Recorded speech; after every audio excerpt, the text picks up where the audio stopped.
நம்ம வந்து இன்னைக்கு சிக்கன் சூப் செய்கிறோம். 250 கிராம் சிக்கன், 1 டீஸ்பூன் சீரகம், 1 டீஸ்பூன் வரக்கொத்தமல்லி, 1 டீஸ்பூன் மிளகு, 8 பல் பூண்டு. இதை வந்து நம்ம வந்து மிக்சிலாம் அரைக்கக்கூடாது, இடித்து தான் எடுக்கணும். ஃப்ரெஷ்ஷாக இடித்து எடுக்கும் போது தான் அந்த சிக்கன் சூப்பு வந்து மிளகுல அந்த ரசம்லாம் இறங்கும். இதெல்லாம் வந்து நம்ம இப்போ தட்டி எடுத்துகிட்டு வந்துடலாம். எண்ணெய் 2 ஸ்பூன் ஊற்றிக்கலாம். பிரியாணி இலை 1 போட்டுக்கலாம். 2 பட்டை, 2 லவங்கப்பூ, 1 ஏலக்காய், ஒரு மீடியம் சைஸ் நான் வெங்காயம் எடுத்து பொடி பொடியாக நறுக்கி வச்சுருக்கேன். நல்லா கிளறி விட்டுக்கலாம். 2 மீடியம் சைஸ் தக்காளி 2 பொடி பொடியாக நறுக்கி எடுத்து வச்சுருக்கேன், அதில் சேர்த்துக்கலாம்.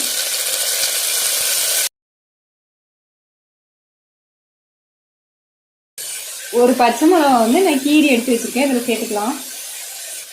தக்காளி வெங்காயத்தோடைய இஞ்சி பூண்டு நான் தட்டி வச்சுருக்கேன், அதை போட்டுக்கலாம். நல்லா பச்சை வாசம் போகிற அளவுக்கு வதக்கி எடுத்துக்கலாம். இப்பயுமே எங்கள் மாமியார் தான் வீடியோ போடுறாங்க. இன்னைக்கு எங்கள் மாமியார் போடவும் சரியில்லை, அதனால் நான் இன்னைக்கு வீடியோ போடுறேன். எங்கள் மாமியாருக்கு சிக்கன் சூப் நான் செஞ்சு தரேன். கொஞ்சமாக மஞ்சள் தூள் சேர்த்துக்கலாம். நல்லா கிளறி விட்டுக்கலாம். 250 கிராம் சிக்கனை இதுக்குள்ளே சேர்த்துக்கலாம்.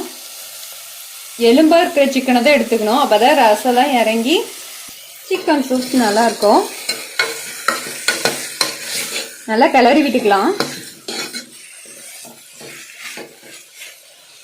தேவையான அளவு உப்பு சேர்த்துக்கலாம்.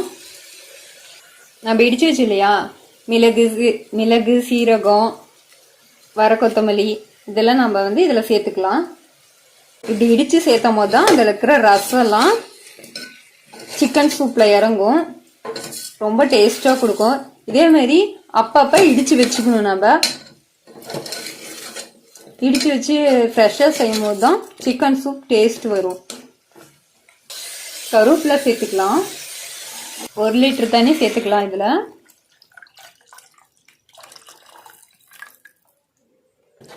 தண்ணி நல்லா கொதிச்சு வெட்டி நம்ம வந்து விசில் போட்டுக்கலாம். சிக்கன் ரசம் கொதிச்சிருச்சு, நம்ம வந்து விசில் போட்டுக்கலாம். பாருங்க, சிக்கன் சூப் ரெடி ஆயிடுச்சு. பாருங்க, வீடே வாசனை நல்லா வருது.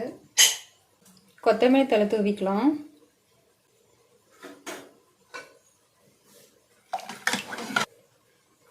வீட்லயே நாம வந்து இது மாதிரி செஞ்சு சாப்பிடலாம்.